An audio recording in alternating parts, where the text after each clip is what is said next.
Hello, everybody, and welcome to another episode of the Guitar Souls podcast. This is episode number 104, and I am one of your hosts, Mr. Levi Clay, and I'm here with my good friend, my handsome-looking, devilishly handsome, good-looking friend, Mr. Mike McLaughlin. How's it going, buddy?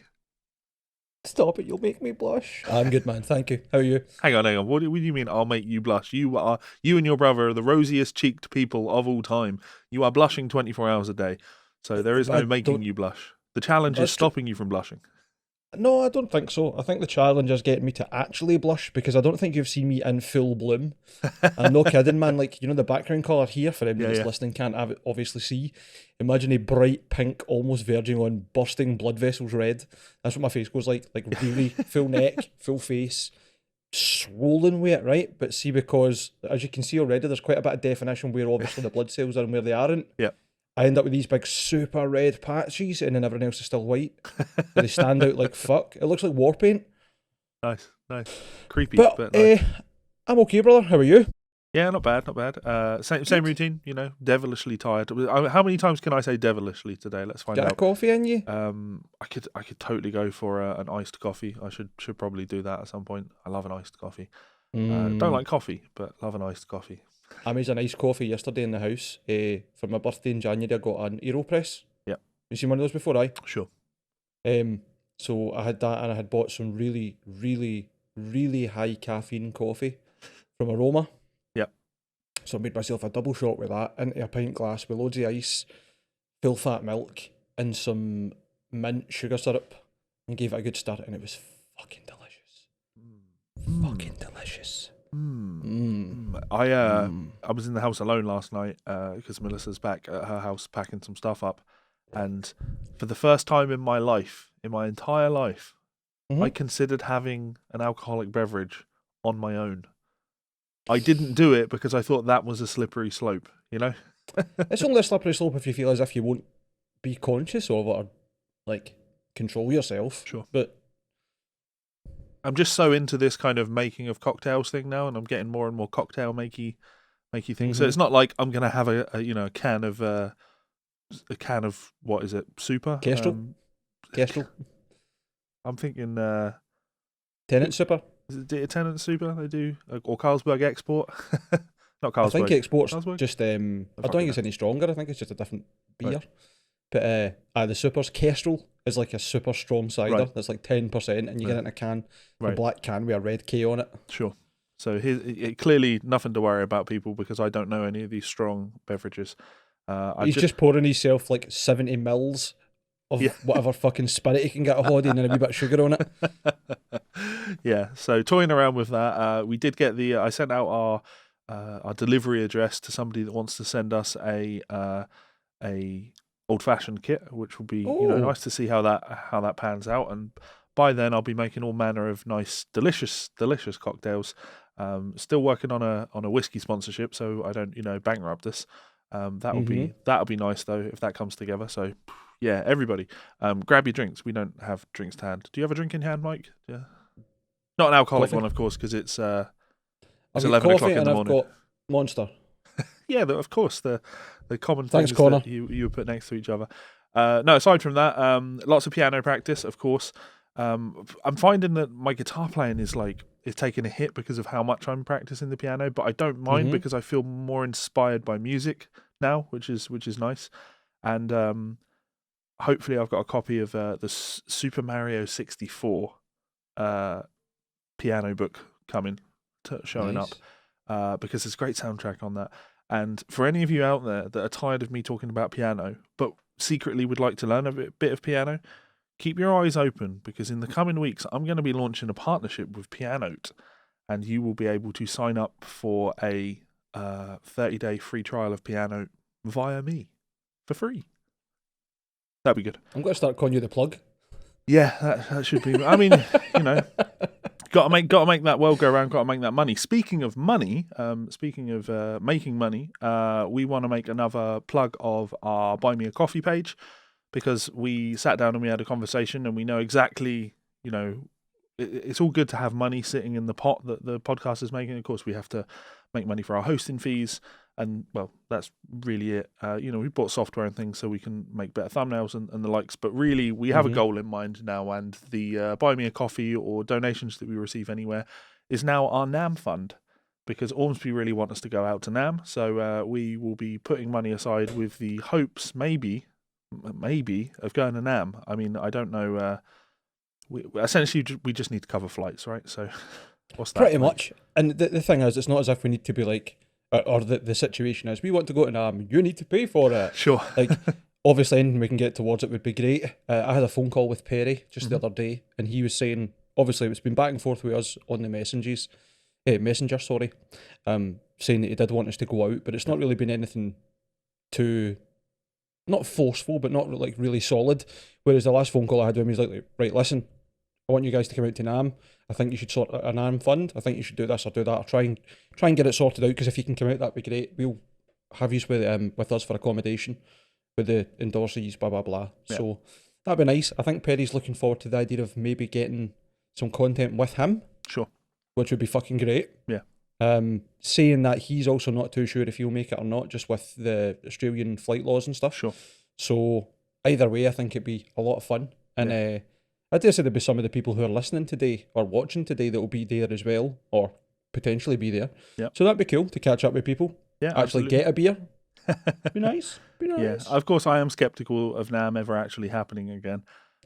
Just purely because not just the COVID thing. I think it's what companies learn because of the COVID thing, what they've learned from not having to do NAM. Just like a lot of companies have learned, oh wow, if we don't have 100 people in our offices, we don't actually need to have a big office with all these expenses of keeping the office running. If people can work from home, they're happier and they seem to be just as effective at doing their jobs, etc. I think a lot of companies are going to have looked at this situation with NAM and gone, wow, we didn't go to NAM this year. It saved us an absolute fortune. We then used that money to promote our products in other ways, and those ways that we've promoted our products seemed to be a lot more effective. Overheads? Nah. Yeah. Potentially. I do agree with you. Certainly theoretically. I think we'll just need to wait and see. Yeah. Because I think NAM's just as much about networking. Sure. Based on what I've seen. Yeah. Than just to actually being a convention or a trade show. Yeah. But we'll see what happens. Yeah.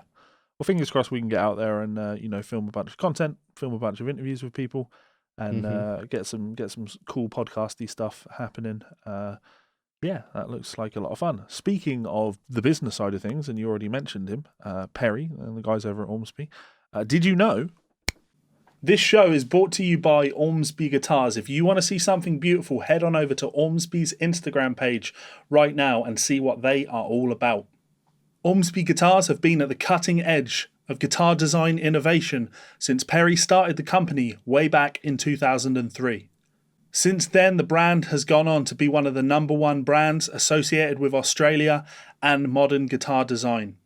Aside from having one of the most ridiculous custom shops in the market today and a dedicated team that can essentially build you anything that your heart desires, more recently the brand has gained critical acclaim for their runs of custom order guitars manufactured in Korea, shipped to Australia and then sent out through their distributor network.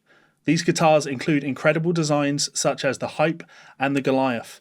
If you head on over to Ormsby's website right now and check out the pre-order section, you can pre-order a Goliath Run 14 guitar now for under $1,200. That's an incredible price and an amazing amount of guitar for your money. So as always, a huge thanks to our friends and family over at Ormsby Guitars. And the more and more time goes by, and more it is feeling like a family, that offer and invite of coming out to NAM and knowing that we'll have a place in the Ormsby house. Is really cool, is really definitely nice.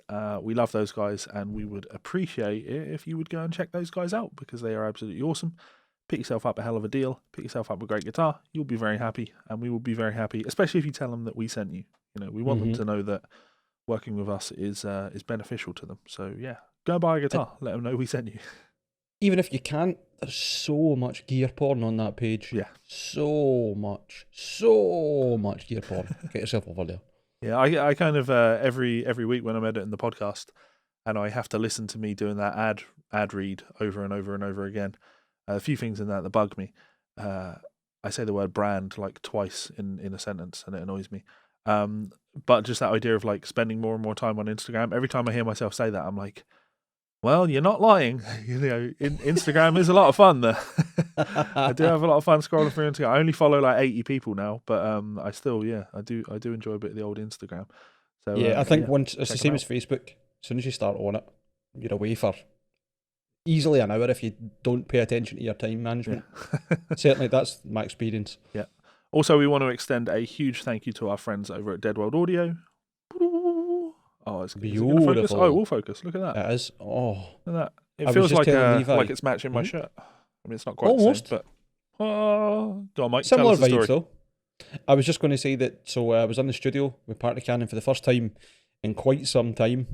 Just last weekend, I believe it, or was it Wednesday? Wednesday, and I've got the Bugera Tri-Rec that I very kindly got for Ollie at Fridronics. Thank you, Ollie.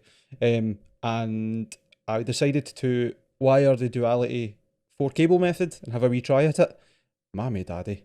Mammy daddy. I mean, the Tri-Rec already has a ridiculous amount of gain, but mammy daddy. Yeah. It sounded amazing. Yeah. So I think, I don't know if I've got practice tonight or not. I think Chris is going to the studio to finish the Party Cannon album, as in put all the samples in and send the guest vocals. But there's a couple of guest vocalists on this album that are going to be absolutely ridiculous. Cool. Speaking of Party Cannon recordings, I lent the guys my SM7B, one of my SM7Bs, to record, and I saw a video of vocals being tracked, and my initial gut reaction was, well, that microphone's never going to recover from that. It's been tainted.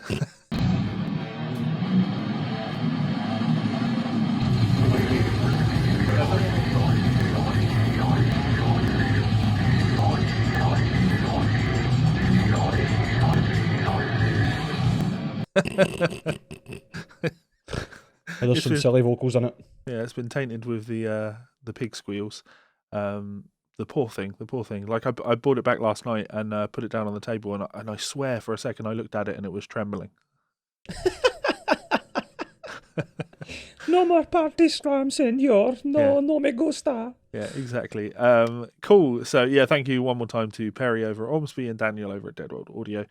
You guys absolutely rock. Let's start out by reading some fan mail. We just got one piece of fan mail to read today. Don't want the show to run too long. But as always, please do send your fan mail to GsolesFanMail@gmail.com.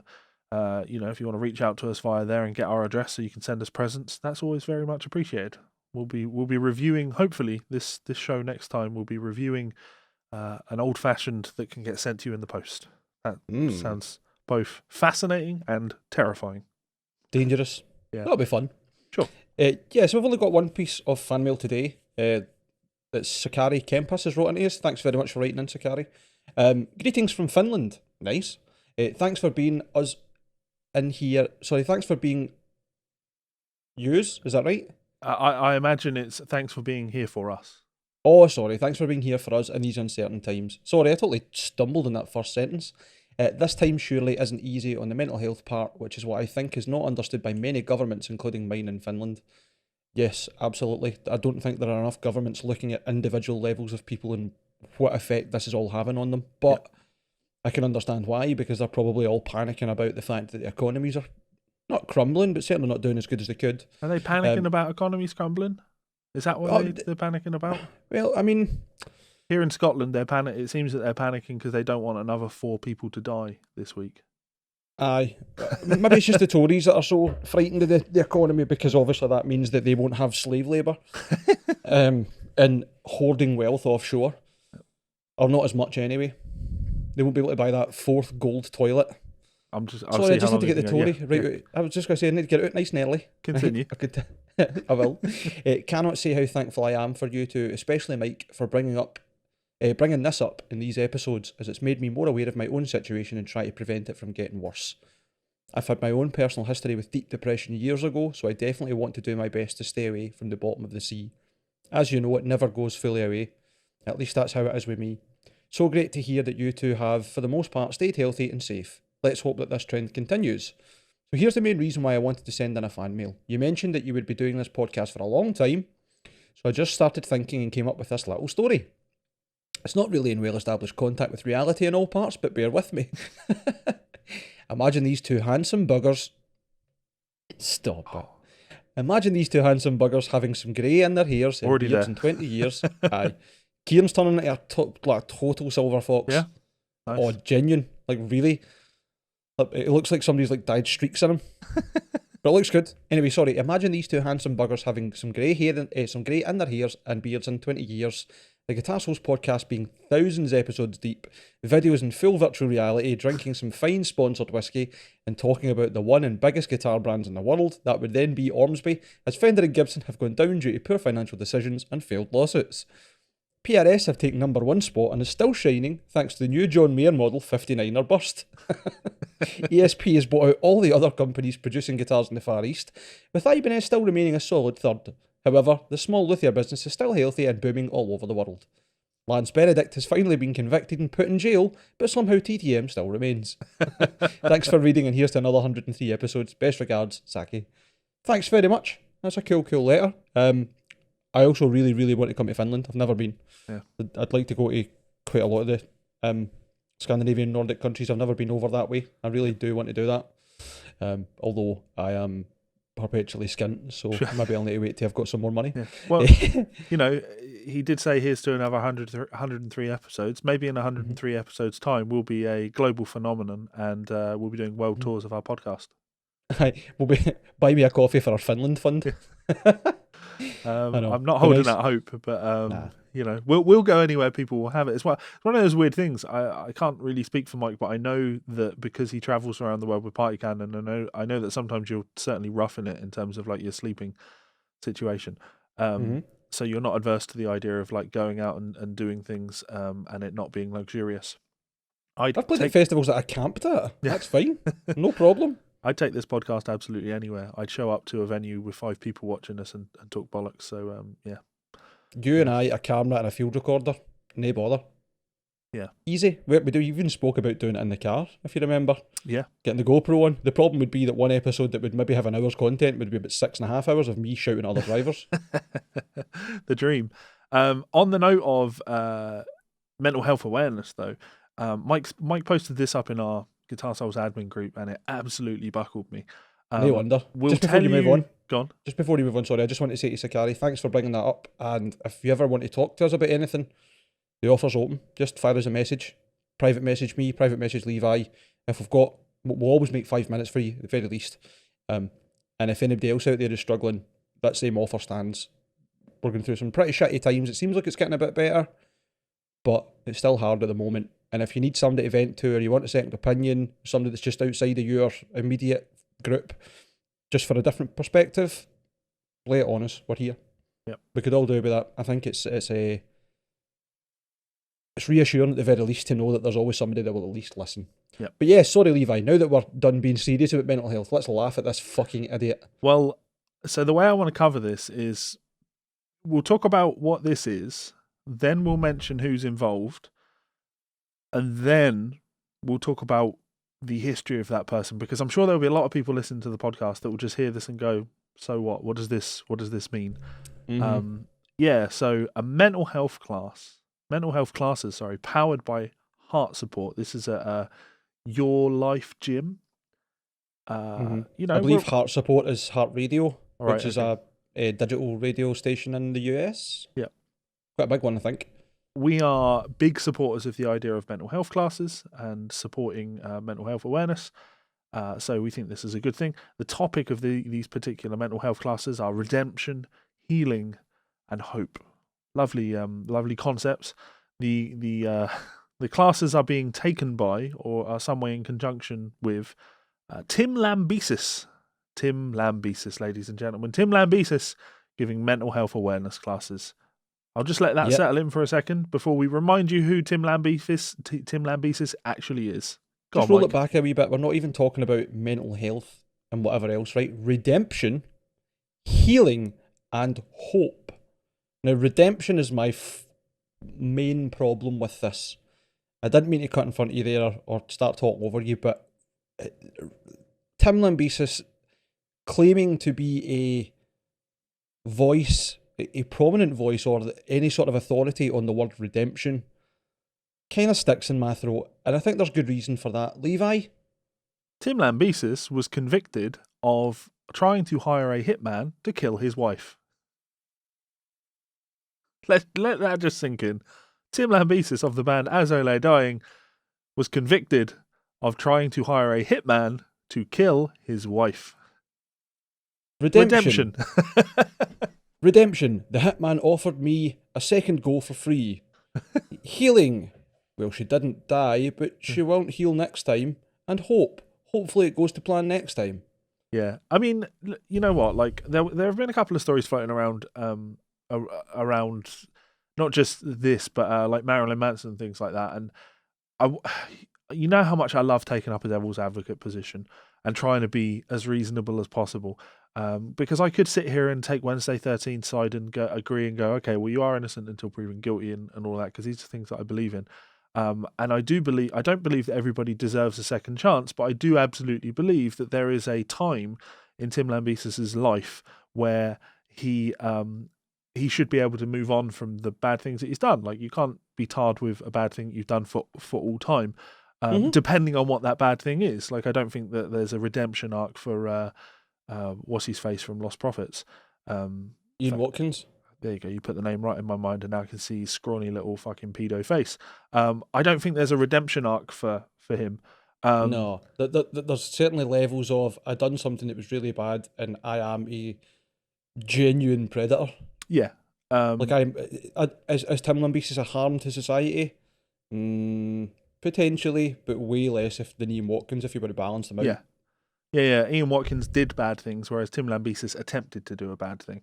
And thankfully didn't do the bad thing. So I'm not saying that Tim Lambesis is beyond redemption at some point in his tale, but this close to those things, trying to cover the topic of redemption as something that you're talking about publicly, nah, mate, nah, not working for me. I gave the comments a wee read through, and it seems to be a lot of people defending him. And as much as I'm pretty much ready to die in the hill that I think he's a piece of shit, some of them have made some fairly convincing points. Timothy James Richmond wrote something along the lines of that he's actually been studying for a Masters of Social Work to be an addiction counsellor since this all happened, and he's trying really hard to clearly do better and try and make a positive mark, assuming that he's trying to balance out or overweigh the shit that happened before. And it's such a difficult one, isn't it? Such a grey area. He did something so reprehensible that you don't know where to stand on it, or I certainly don't, other than, why would you do that? If you don't want to be with somebody, just move away from them. Like, you shouldn't.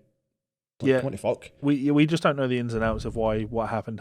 It could have been, just like a full-on mental break, someone not acting from a place of rationale, or it could genuinely have been something more insidious, that maybe there was financial motivations involved.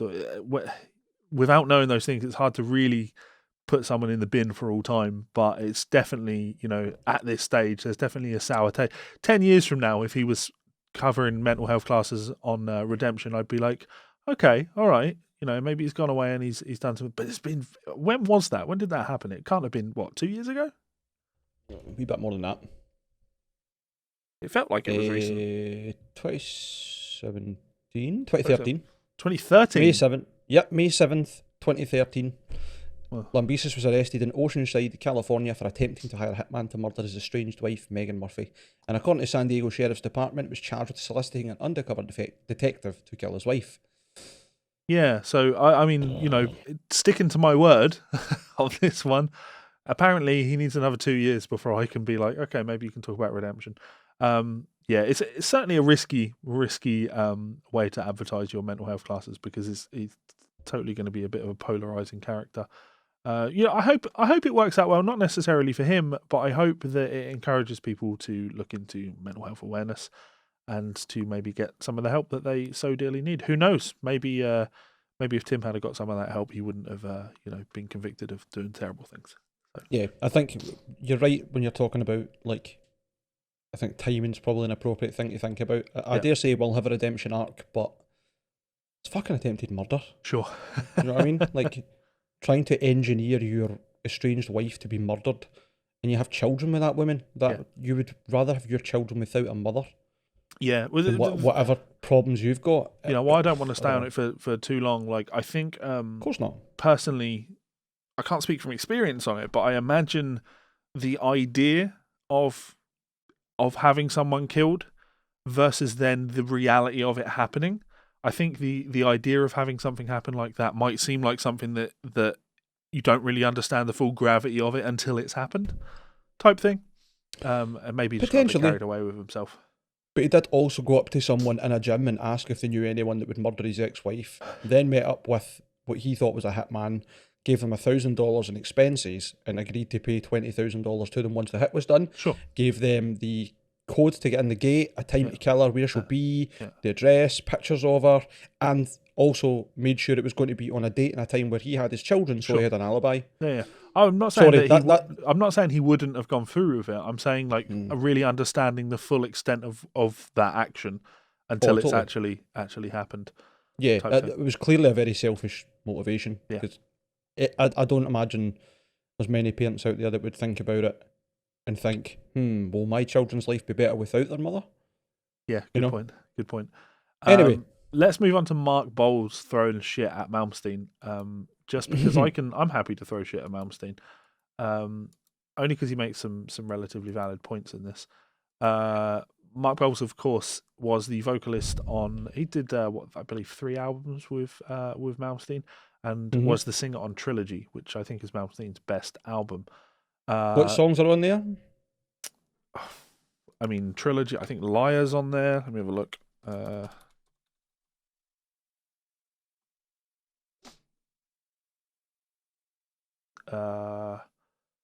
Magic Mirror is on that. I love Magic Mirror. That's one of the few Malmsteen songs where he detunes. He's in like drop D or drop D flat in that tune, which is great. Yeah, Liar is on there. Queen is in Love is on there. You Don't Remember, I'll Never Forget. It's a great album. Really is a really good album. And Magic Mirror is the one that I would encourage people to go and check out, because you just immediately you're just like, you don't usually hear Malmsteen play like that. That's kind of cool. So right, okay, I'll give it a listen. So you just came back to the article before we start talking about it. Can you bring the picture up of Malmsteen and Mark Bowles? Yep. I mean, Norman Reedus is looking good these days, isn't he? I'd actually argue the opposite. I'd say Norman Reedus is looking pretty rough these days. He's been struggling fucking carrying all the parcels. Yeah. I mean, you can say all the shit you want about Malmsteen, but he's aging all right. I think he's doing all right with age. He's grown those sideburns. Yeah, he's grown those wee sideburns down the side of his face, which they help, don't they? They help to give his face contour. He'd have a much rounder face without those, but yeah. Here's a wee secret, Levi. I have a lot of facial hair because I don't really have a chin, and I do the same thing. Very often when I'm shaving it in, I think to myself, what's the jawline? Shave for the jawline you want, not for the one you have. A bit like dress for the day you want, not the job you want. Sometimes I just shave it right round so that it just sits slightly lower than my actual jawline to make it look a bit more prominent, because I have a wee baby face. So you talking about the rosy cheeks? You haven't seen me clean shaven before. I don't think you ever will. Have I ever seen you clean shaven? Plain white, and I mean like China doll white, round here, and then the rosiest big cheeks. I mean, of course, I've seen pictures of you clean shaven, but yeah, no, I don't. You're right. I don't think I've ever seen you in the flesh completely clean shaven. I think you've maybe seen me when I was younger and I didn't have facial hair, but I don't think you've seen me clean shaven, because it's genuinely happened, and I'm not joking, once in the last 11 years. Yeah. Because I done it once and went, oh, fuck no. Well, I certainly had that kind of impact on the couple of occasions, and people will remember it on the podcast, where you've not clean shaven, but you've shaven yourself down to, very light stubble. And I'm like, what have you done? No, this isn't the brand we're going for here. We are cantankerous bearded cunts. That's us. Yeah, have a read through this article for us. Can do, because there's a fascinating quote in here. There's quite a lot. It's quite funny, isn't it? So it came from blabbermouth.net and it was released yesterday. Acclaimed hard rock singer Mark Bowles, who's noted most for his vocal work with Yngwie Malmsteen, appearing on 4 studio albums, including the hard rock classic trilogy, discussed his collaboration with the neoclassical guitar virtuoso during a recent appearance on Waste Some Time with Jason Green. After working with some of the top hard singers of the past 4 decades, Yngwie now handles much of the lead vocals himself in his own band, backed by a lineup that includes keyboardist Nick Marino, bassist Ralph Chavolino, and drummer Brian Wilson. Asked by Green if he had heard any of the Malmsteens' recent attempts at singing, Bull said, as transcribed by blabbermouth.net, "Unfortunately, I can't unhear it. But I knew what his voice was like from before. I think when we were recording 1999's Alchemy, he came to me and said, 'Man, I've been taking voice lessons for 8 years. What's wrong? What am I doing wrong?' And I said, 'Well, Yngwie, his voice just doesn't sound good. Doesn't have a good sound. It doesn't have a pleasing sound. He can sing notes, but they don't sound pleasing.' I didn't know what to tell him, but that's the fact. He tries really hard." Mark also continued, "A singer is a totally different ballgame than being a musician. You can't just pick up a Dio model voice and put it on and sing like Dio, or put on an Ian Gillan voice and sing like Gillan. You've got to work with what you have. It's a physically limiting thing, and it's a talent, just like playing guitar. I can't pick up a guitar and play like Yngwie, so I don't know why he thinks he should be able to just step up to a microphone and sing like me or anyone else." Fair points. When Green made the point that Malmsteen chooses to handle lead vocals himself because he wants to avoid conflicts with a singer, which isn't necessarily the best thing for his show, Bowles said, "I tend to agree with you, as well as a lot of other people do, but he doesn't see it that way. I don't know how he got to be so lucky. He's had some of the best singers around. I mean, he's had Jeff Scott Soto, who's great. He had Joe Lynn Turner. I love Joe Lynn Turner. He had Dougie White, another great singer. He had Ripper Owens, another guy from Ohio who's another great singer. And I think after that he just stopped hiring singers, I guess." Am I right in saying Dougie White's a Wishaw boy? Really? Yeah, I'm pretty sure. Carry on, I'll look. Scottish rock vocalist, aye? Yeah. You could be right, by the way. I don't know. Doesn't say where he's from. Motherwell? Yeah. Aye. I didn't realise that. Yeah. A lot of talent in these here parts. There is, by the way, and we'll go on to that as another topic. You moved here because you knew it was just such a bustling metropolis of music. Yeah. Not. Pressed about whether there's any chance he would ever work with Yngwie again, Mark said, "Well, I don't want to say there isn't any chance in hell, but I can say when hell freezes over, like the Eagles did. It would require some differences in the way things are done, that's all. I always respected his talent, and I tried to get him to do things a little different, but he's a very stubborn guy, and he just does what he wants. I don't see it happening because he would have to eat a lot of crow just for admitting that he needs a singer, just because he's taking that position that he doesn't need one." Yeah. It's fair, isn't it? Yeah.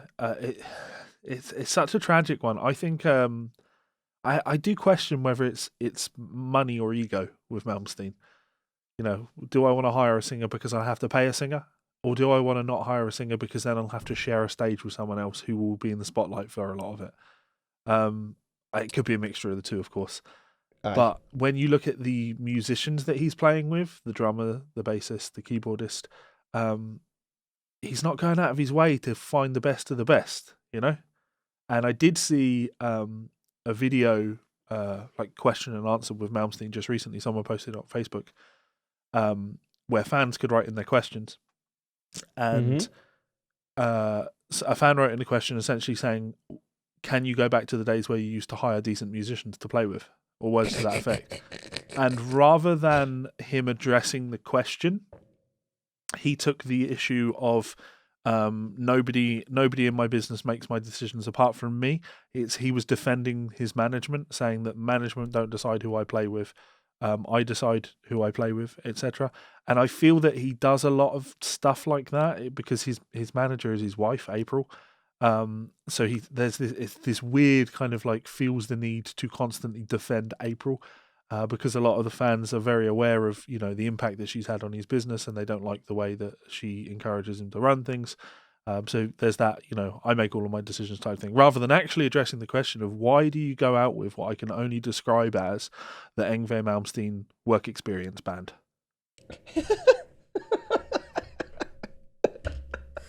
What's up with that? Just go and hire the fucking best guys in the business, and people will come out to see you because they'll be like, "What a fucking band!" He doesn't believe he needs it. He just thinks, well, it says my name on the marquee, so people are going to come. And it's the Yngwie show. It's not MD else getting the attention. But on top of that as well, man, I'm pretty sure he's got good personal wealth. I don't imagine he's got a lot of money for marketing and stuff, or money towards actually paying band members, because he's worth a lot of money, man. Oh, I'm no doubt he is worth a lot of money, but people get rich by being tight. My point is that I would imagine he's not that bothered about the fact that he's not getting a massive budget from the label or whoever's putting him on in shows, so he's happy just to I, be the I focal point himself. I'm taking the major money, and the rest of the guys are just there to pad me out. I think it's all him. I think he's on his own label now. That All would right. make sense to me. He's worth $10 million. Like he's Where did you find that? mate. People underestimate because they weren't there at the time how fucking big a deal he was He was. I know in he's the early showing 80s. at fucking stadiums and stuff. I know. I Yeah, know. I know. yeah, yeah, But my point, and he's got more old Strats and Marshalls than a man yeah. could find, as well as Ferraris and Lambos and shit. I get that, right? His publishing was probably still is for those early records worth a fucking fortune. Aye. And just- of course I'm always- the Strats, the signature Strats, that is still one of Fender's best selling models. Still, Which is mental in it because there's not really been any changes to it. Yeah. Here's a white Strat with a scallop neck. yeah. He was also the first signature Fender guitar. Is that true? As far as I didn't. pretty sure he had the first ever Fender signature guitar. Really? Yeah, I'll Wow. double check it. You better check that one. That's a bit of a bold claim. I know. I'm pretty confident though. No, I think it was Maestro Alex Gregory. I think you've got your facts mixed up. Remember that 7-string that he invented and perfected? Nad. Fucking terrible guy. I don't know. I just think because there's such a niche these days for instrumental music or even that style of kind of neoclassical rock, he might be the biggest name in it, but I still don't think there's probably that much money in it other than for the hardcore fans. Yeah. At least not in terms of versus like other mainstream stuff and other newer bands who are doing more current music. So maybe that's why there's not so much invested in the live show. But why is he not out there chasing the best and brightest that he can get a hold of? Yeah. And it's probably just as much what you said there. It's ego as well as money. He doesn't want to share the stage with anyone else. He doesn't want... Yeah. Even if he was playing in a fucking giant venue where, I don't even know how big a stage gets really, but you know what I'm talking about, like a huge big stage. He doesn't want to share that with another big personality. Not even a physical thing. It's I've got the in 1988. 1988, the first Fender launched their first ever signature Strats, and he was there. Yeah. So there may have been someone else that launched one as well in 1988, but he was, yeah. It was totally a big deal. He really was a big deal. Oh, I know. I get that. I find it quite surprising, actually, over my life. Obviously dated a lot of rock girls, and I've met a lot of aging rocker parents, if you like. And I was into Malmsteen, and they all remembered Malmsteen, and I found that really just bizarre to me because I just think of him as being like some sort of niche guitar artist. But they're like, oh no, I saw him. He was initially supporting AC/DC. Went to see AC/DC, and he was the headline support. And I'm like, well, okay, all right, cool. And He must have been worth some money. just these middle-aged women, just like, oh, he was such a handsome man. Oh, I really liked him. Yeah, so yeah. But go on, Mark. Yeah, you keep ripping into Malmsteen. You'll never get into change his ways, but it's worth giving it a bash, isn't it? Make some fun of him. Speaking of fuck you money, Malmsteen and his fuck you money. I wasn't actually aware of this. The collaboration between Iron Maiden and West Ham. I wasn't aware either, but it really doesn't surprise me considering how long Steve Harris has kicked about with the fucking West Ham sticker on his signature bases. Yeah. And have they not had like a slight collab before? I'm pretty sure they had like football shirts that were like just Iron Maiden ones, but it was the West Ham colours. Right. That would totally make sense. Yeah, I wasn't aware that they had any official collaboration, but yeah, this it wouldn't surprise me, and I could be wrong on this. It may actually already be the case. But you know how you see football shirts and there's always the sponsor across the front of the shirt. It wouldn't surprise me if at some point in the future Iron Maiden became the official sponsor of West Ham. Because as a band, Iron Maiden have fuck you money. Beyond fuck you. Can't argue with that. Of course, it's not really to my taste because I hate football. Not just, but you know what? That's a total lie. I don't actually hate football in the slightest as a game. Sure, I hate the the mentality that goes with football. I hate the mentality that goes with supporting a team. I hate the kind of shared gratitude. How a group of people's performance that isn't related to you in any way, shape, or form can either make or break your day. It just seems very bizarre to me when you can be annoyed when your team didn't do well that day. I think it's very unhealthy and it's a very tribalist mentality, and I don't get it. I do get it, but I think it's like a knuckle dragging mentality. I think we should be able to drag ourselves out of that. I think it depends on like what level of fandom you're at. I know plenty of people who are super enthusiastic about football and their team and they love it, but they don't fall down that pitfall of just being sore losers and horrible and sectarian as it is in Scotland as well, you know. So I'm kind of in agreement with you. Like, I think as a sport, I could have been really into it if it weren't for the fact that when I was younger I was exposed to so much horrible fucking stupid bigotry. Yeah. That put me right off it. Just like, I'm not getting involved in this. I want to be pals with people. I don't want to get fucking jumped on. Yeah. I just don't think the game itself is all that important to a lot of the fans. It's just that group mentality of things, because if the game was that important, I just can't see a world where it's like, let's go and watch people play football when you could just go to a field and play football. It's not like you can't do this thing. It's funny how you're talking about this on a Sunday in Scotland, right? So it's been the holy day. And it's also the Old Firm in Scotland. Today Celtic and Rangers are playing. Okay. Yes. Fantastic. Just tremendous. Just what you want, you know what I mean? It's two opposing factions getting ready to battle after they find out who fucking won a stupid game of football that's absolutely inconsequential. Yeah. And then we'll have one set of fans on whatever side gone for that tribalistic stolen valor. We won! When they did not do it. Yeah. No, I don't think so. Yeah, your cheering didn't help in any way, shape, or form. So I like that, actually, stolen valor. That's exactly what it is. It is, to me, it feels like, no different than those guys that you see wearing army medals that they didn't earn. Or as Melissa likes to put it with me, she says she can see me as an old man, you know, Guitar Soul's really popular, etc. And I cut about in my jacket, and I insist on all the young people calling me Sarge. I can imagine that. Yeah. Hate it. But yeah, you know, I'm all for business collaborations, and yeah, that's what this is.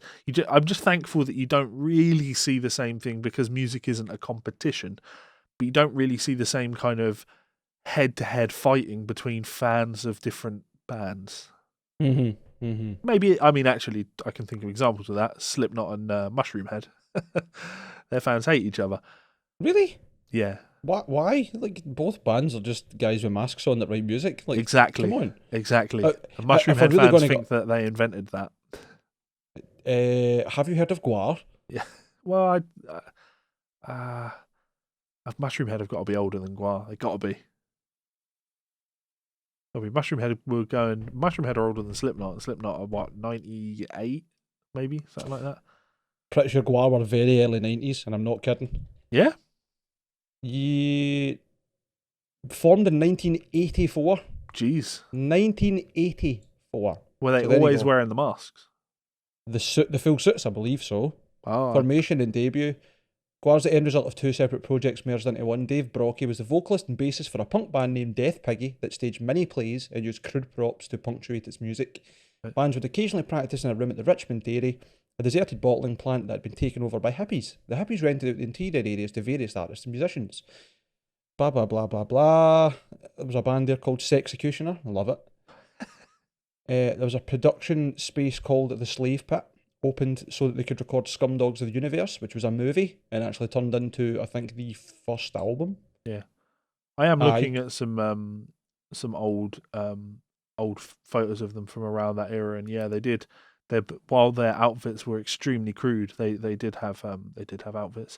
And I mean, to be fair, you go even older than that. You look at like Sly and the Family Stone in the funk scene. Like, they were all about dressing up and having personas. Central Station of the band. So yeah, I don't want to suggest that anyone invented it, but the point is, you know, being a heavy metal band wearing masks, the Mushroomhead guys were very annoyed. The fans were very annoyed at the success that Slipknot got because they were of the opinion that the only reason you're successful was because you're wearing masks, and our guys wear masks. So there's certainly I'm sure we recounted one of them at some point of Slipknot gigs in Mushroomhead's hometown and things getting a little bit heated and there being fights. So sad acts. Absolutely. And I think that if we take that and extrapolate it to football, you should be able to see just how ridiculous it is. It's so unsportsmanlike. You don't see fights at the tennis. Why? No, you don't. You're right. You don't see fights at the rugby. I'd love to see. No, because rugby's all nutters, but they're all nice people. Yeah. And I don't see why football fans gentle. can't be the same. And let me be clear, I'm not saying that all football fans, because not all football fans. Nope. But if you're a football fan, you have to acknowledge that there is enough of a portion of your fellow football fans that absolutely ruin it for everybody else. And they might be a minority. Of course, I'm sure they are a minority. But yeah, it's a shame because they are the vocal minority. And I think that I'd be a lot more supporting of football as a concept if the tribalist side of things went away. But yeah, had some of the pictures on screen. Iron Maiden, you can get some Iron Maiden. What's the collaboration called? Die With Your Boots On. The official Iron Maiden and West Ham collaboration. They've got an away shirt, and they've got some merchandise. And if you are into Iron Maiden or West Ham, you might be interested in this. I'm not particularly into Iron Maiden or particularly into West Ham, so not really of interest to me. But, I appreciate a good business thing, and that struck me as a really interesting kind of business collaboration. So, yeah. I think on top of that, man, it must be had absolutely made Steve Harris's life. He spent all his life touring the world in probably the biggest rock band ever, arguably one of the biggest rock bands ever, having this ridiculously cool life, championing this football team that he's been super obsessed with all his life, including having the fucking crest on his signature base, and then they have a collaboration together. Look how happy he is in that photo, man. He's like a wee boy. Yeah. Good, man. That's class. I think this is the away shirt, isn't it? So very fucking cool, man. And smart business. Smart business. Yeah, totally smart business. Speaking of smart business, speaking of a gentleman that is known for his smart business, let's talk Joe Bonamassa. Joe Bonamassa names the $20 piece of gear that every guitarist needs and the $200 purchase that every guitar player should make. Because, he gets a lot of shit, but I talk about it's kind of like I put Joe Bonamassa in there with John Mayer territory. Like, you can not like him as much as you like. That's fine, in the same way that you can not like John Mayer, but you have to respect how good he is at what he does, regardless of whether or not it's for you or not. There's no arguing that regardless of what your criticisms are, he's doing it. Yeah. He is successful. He has a lot of influence, never mind anything else. Yeah. And a lot of respect. We talked about how much is Malmsteen worth, but...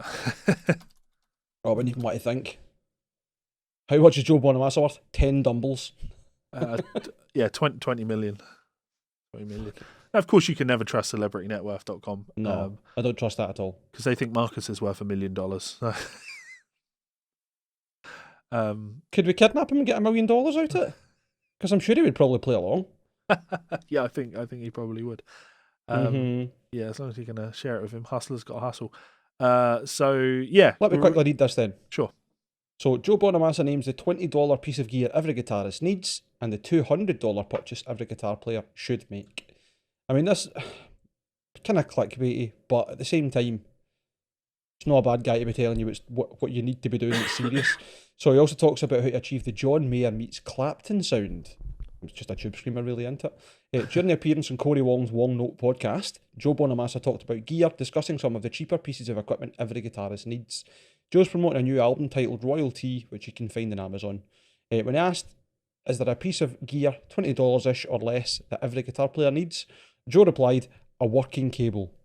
What a dumb fucking answer. But at the same time, one that gets so drastically overlooked. I don't know how many times I have even pulled a cable out my bag and went, fuck, I don't think I've got a spare, and this might be faulty. Sure. So a spare, if it's a spare working cable, yep, I think that is... That would be good advice. But yeah, just saying every a $20-ish piece of gear that every guitar player needs, and saying a cable. Well, yeah, okay, sure. You do. You definitely, if you're going to play the electric guitar, you absolutely need a cable. You cannot plug into an amp without a cable. But then, why didn't you say strings? It's the same thing. You cannot play the guitar without strings. That's not up for discussion. A pick. Well, you can. I guess you can play a guitar without a pick. Strings are more important. I'm going to go with strings. It seems to me like he's maybe just made a daft comment, sure, trying to be funny, and that's been totally lost in the transcription. Yeah. Anyway, so a purchase of $200 or less that every guitar player needs, and Joe hit the money, or the nail on the head. Reissued Tube Screamer. I don't know about reissued, and I don't know about Tube Screamer, but certainly an overdrive in my mind. Yeah, well, when following on with the which one, he kind of nails that point. Exactly. So which one? It doesn't matter as long as it's green and it's got 3 knobs.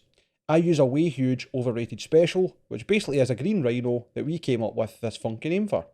And it works better than the Tube Screamer with the pre-distorted amps, meaning my baseline of gain is pretty high, so the Tube Screamer tends to get a little bit too narrow, where the overrated special, it retains the bottom end a lot better, and it feels a lot more open to me. But if you're in a jam, you've got this little green box, reissued twin, turn the amp up, crank the gain, and you're good to go. And it's $179. I'm trying to stick to the price point. The cable comment's a little bit out of touch with reality, because I don't think good cables are $20 anymore. Yeah. Nah, you'd be $20 in connectors. Yeah. Easy.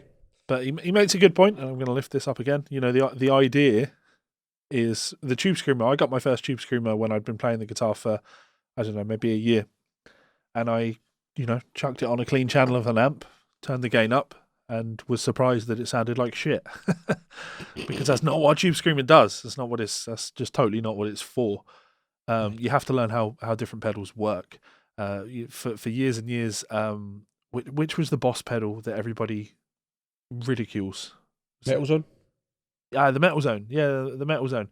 And it's just been sort of realised years and years on that if you plug that into the effects loop of an amp, it sounds incredible. It's a different animal. Absolutely. You've got to learn how your gear works. And the Tube Screamer, I'm not going to say it needs to be a Tube Screamer. I agree with Joe in the sense that you want a pedal that you can use to tighten up an overdriven channel on your amp. It doesn't need to have 3 knobs, and it doesn't need to be green. Yeah, I think he's just saying that as in, like, that's the one that I would go for, as close to a Tube Screamer as possible. Yeah. And, I mean, I've got a wee MXR GTOD overdrive that I bought cheap as fuck, and that's been a great Tube Screamer for me. Pardon me. I've obviously got the Duality that I got for Daniel. I've got the Duality DX that I got for Daniel. I've got a 6-band EQ, which you can use as a boost if you really want to, but it doesn't sound great. It just adds a lot of noise. They all sound slightly different, but I know what you're saying. Yeah, I used to, back in the Hellcat days, my screamer of choice was the Sir Sheba. The Sir Sheba drive, which was a great pedal that did that type of thing really well. Mm-hmm. I've used... Sir Riot, is that a... That's a bit more distortion than... Is it? Yeah. I use or I certainly have the Wampler Ecstasy, which similar vibe. I've mentioned the JTK Harmonix Alchemy pedal, which is beautiful for that sort of thing. I also use the Wampler Paisley drive, but I don't really use it in that way. But it, that Alchemy's really quite a special pedal as well. It seems to add a lot of... I don't know if it's got like a harmonic rich in it or something. I don't know, but there's definitely something in that. Adds a bit of juice to your tone. I like that one. And now with the Duality,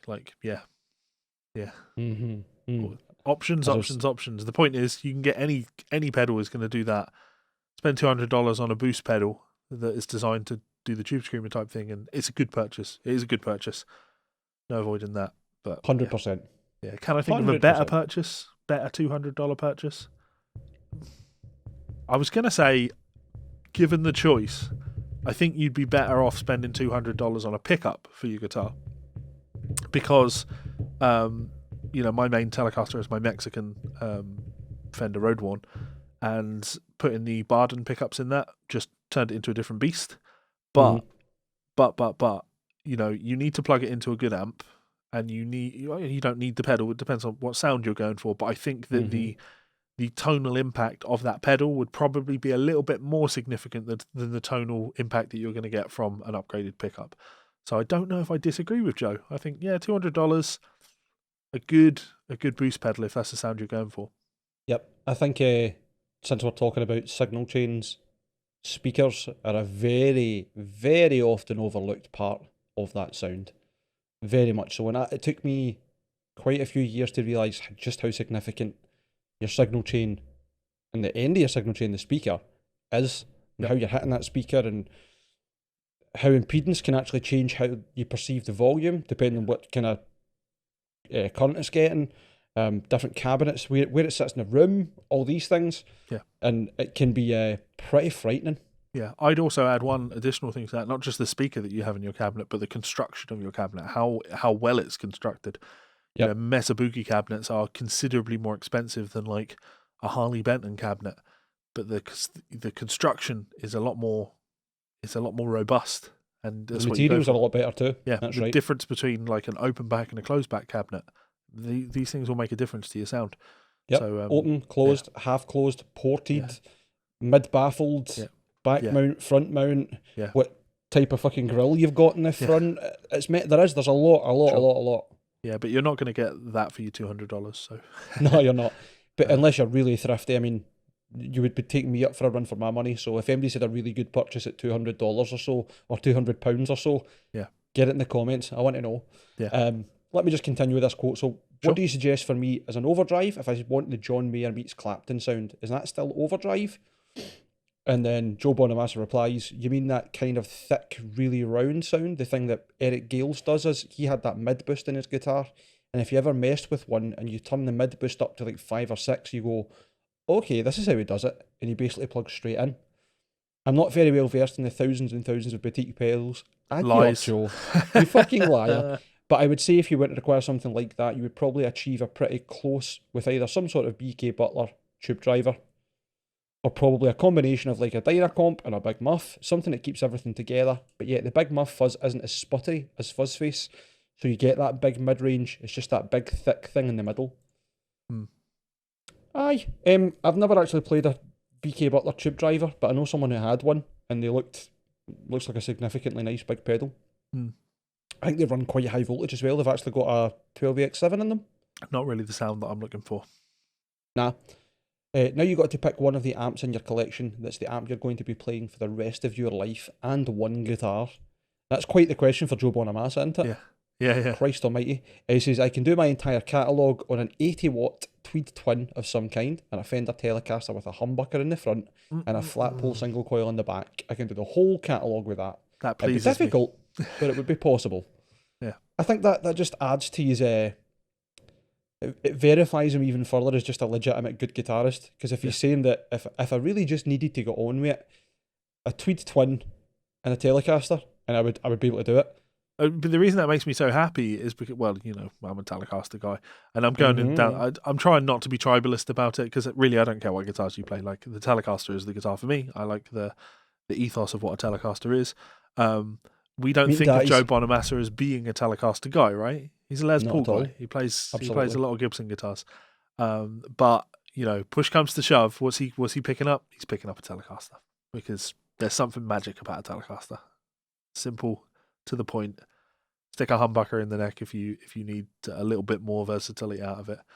I want to say that you know, you shouldn't do that, because the neck pickup in the Telecaster is a very unique pickup and it's a glorious pickup, but I don't own a single Telecaster that has a Tele pickup in the neck, and that is driving me insane.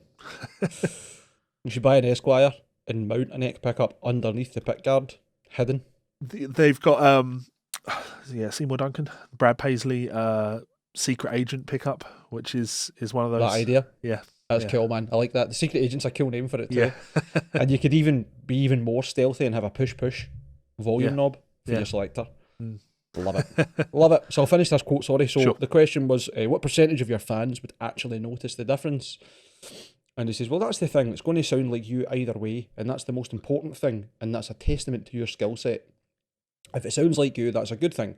If you don't like the way you sound, then work at it to try and change it. But don't run away from it because it doesn't sound like Corey Wong or whoever. It doesn't matter. You're building your own identity through music and instrumentation. Yep. Tones in the fingers, says Joe Bonamassa with £8 bazillion worth of gear.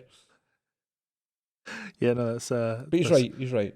Fair observation. I can use this as a kind of segue, right? So, Mm-hmm. Joe Bonamassa has pretty good tone. Does have pretty good tone. We don't actually like this podcast has always been heavily focused on the metal thing, on the rock and the metal thing, because it's something that Mike knows really well. It's something that Mike lives, and it's something that I have a lot of experience in. Therefore, it's something I can talk about. But obviously, I would rather sit and talk about jazz. I would rather sit and talk about blues, and I would rather sit and talk about country.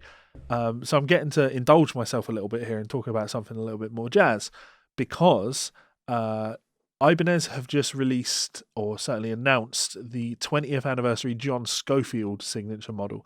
And John Scofield is a tone monster, an absolute fucking tone monster. There's something really magic about John Scofield's tone, because he still plays with overdrive. He's still got that kind of birth of fusion sound thing going on, but there's such an authentic kind of like, let's say, organic. There's like such an organic edge to his tone. It's boxy. I just recently have been listening to, he did a Ray Charles tribute album where he's just doing versions of Ray Charles tunes, and he has just a phenomenal tone. He also has an album that he put out recently called I'll bring up my Spotify, everybody saw that there, called, I'm sure it's called Country for Old Men, where he's doing the John Scofield take on a lot of country tunes. Now, he doesn't play like a country player, he still plays like John Scofield. But John Scofield, yeah, fabulous tone, and I highly recommend people go and listen to some Scofield. Some of the best tone in that kind of jazz. I don't really even think of him as a jazz player. Sure he is, but he's got so much authentic R&B in his playing that it's more like a jazz guy playing R&B. So he's got the funk thing in there as well. And yeah, big fan of his playing. And what do you think of this guitar? I'm just Googling a wee bit to get some closer up pictures and work out the pricing and stuff. I think it's fucking gorgeous. I love that old school headstock. I really, really like that 3x3. The staggered big machine heads, the floral inlays, the kind of split block inlays on the fretboard as well. It's kind of like they took the Gibson semi-hollow, but they've really obviously had their own twist on it. I know Ibanez have had their past discretions for doing better Gibsons than Gibson, as have quite a few other brands, but it is their own.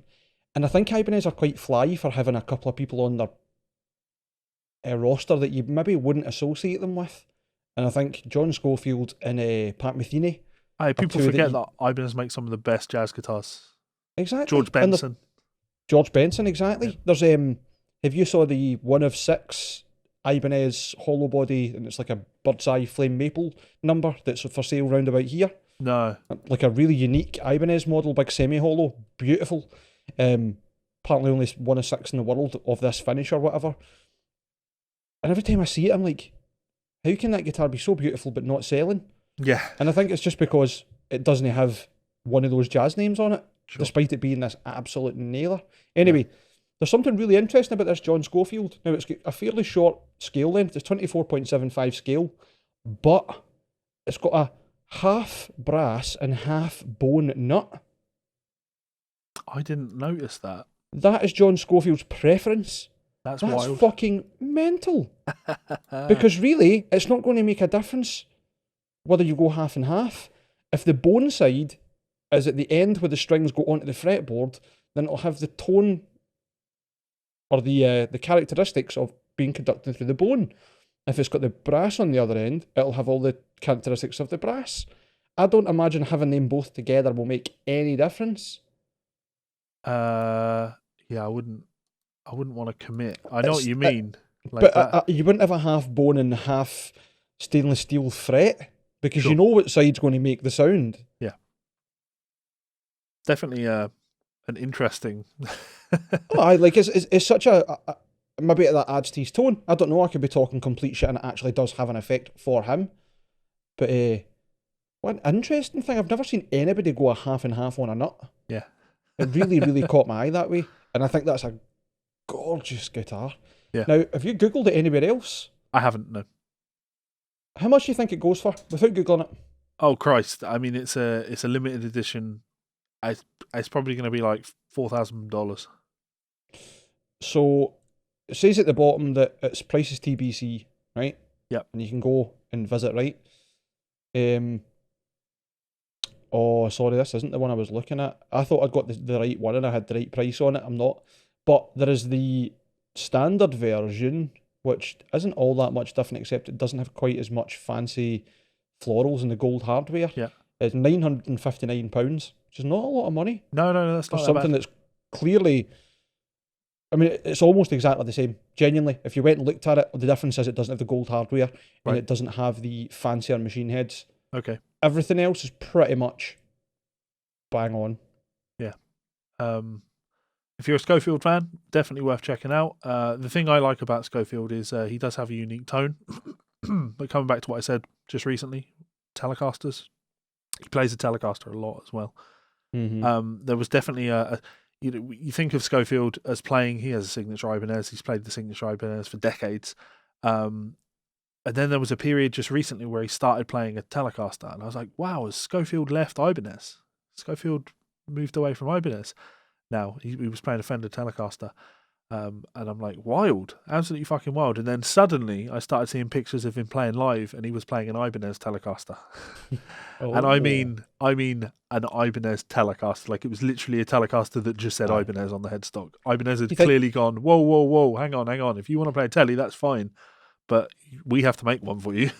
aye. It's our name on the headstock. Unless maybe it was potentially a lawsuit for back then. I don't think it was. No, it looked fairly modern. Yeah. Fair enough. I could be wrong on that, but yeah. I'll have a look. Keep talking. That's cool. We've only really got like one topic left that we've shared, but I've got another one that I wanted to bring up with you that I found really interesting, and it sparked quite a debate in one of the buy and sell pages, and I think you and I will probably see eye to eye on what my point was, but it was really interesting watching all these people fucking argue. Sure. So you know that I've got my Chibson, right? Yes. And you know that Chibsons are very obvious. Yes. Like as copies, right? Someone was selling a Gibson on one of the buy and sell pages or one of the marketplaces, right? Yeah. It was a buy and sell page, in fact, because the comment section was red hot. Now, they had advertised it as Gibson, as an S-U-N, and basically had said, this is not any discernible model of any other big brand that's been copied. It doesn't look the same as them, and it clearly doesn't say Gibson on it, so it's not a forgery, it's not trademark, copyright infringement, blah, blah, blah, right? And I didn't comment, but I could think to myself, that's not how this works. You can't, it's clearly got the likeness of it. That is a Gibson logo, except the top of it hasn't looked. That's it. Right. And it's a common thing in all of these forgeries. You see, it's one of the first things I tell you to look out for when you get that. But the guy was like, no, but I'm not advertising it as a Gibson, so it's not trademark, and the sale's fine and blah, blah, blah. It's not illegal to sell forgeries. And we're all like, no, you're not getting it. Like, that is quite clearly trying to sell itself on the merit of being a Gibson. Whether you say, no, it's actually a Gibson or not, doesn't matter. Also, it is illegal to sell a forgery. Of course it is, right? Yeah. And the guy's trying to say, but I'm not selling it as a Gibson, so it's not. And I'm like, you're not getting it. That's not how it works. This is a guitar that's been bought as supposedly a Gibson, certainly as close to a Gibson as possible, where you would potentially, were you not fairly switched on or knowledgeable about the brands, be buying it on the merit of another brand's quality. Yep. Quality's maybe not the right way to put it. Tenure, because Gibson aren't exactly well known for, wow, look at that guitar.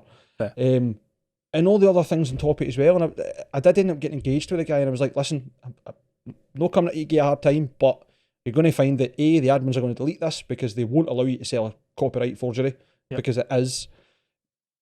B, your claim that it doesn't look like any Gibson models is nonsense, because it's essentially a 135. It couldn't look more like a Gibson if it tried. Yeah. 3, it's got all the trademarks of a Gibson guitar, as in like the Grover machine heads, the same layout, even like the knobs were the same, the truss rod cover, and the fact that it's a Gibson on the fucking headstock.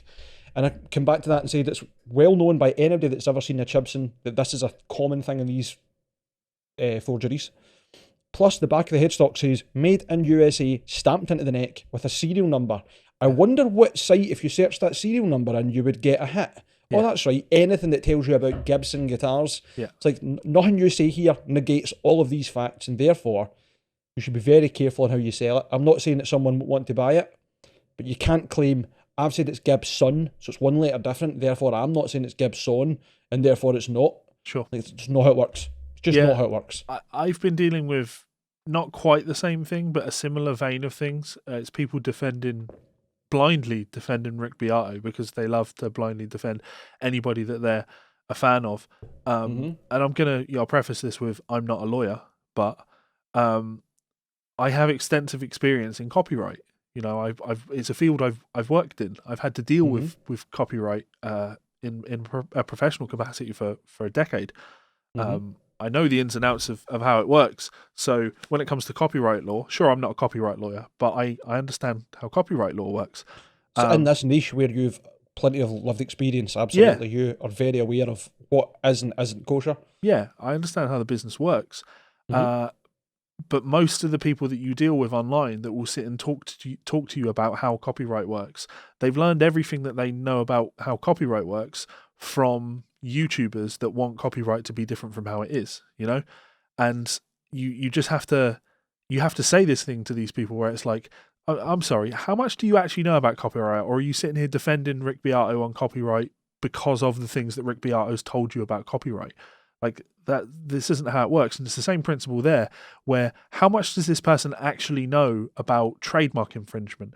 Saying, oh yeah, but it's used a different name. The name is spelt differently, therefore it's not a problem. Like that's still absolutely a problem. Gibson doesn't just own the trademark Gibson.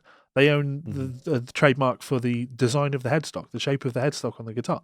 Does it have the same headstock as an authentic Gibson? Well, then it's an infringement on Gibson's design. It's an illegal copy.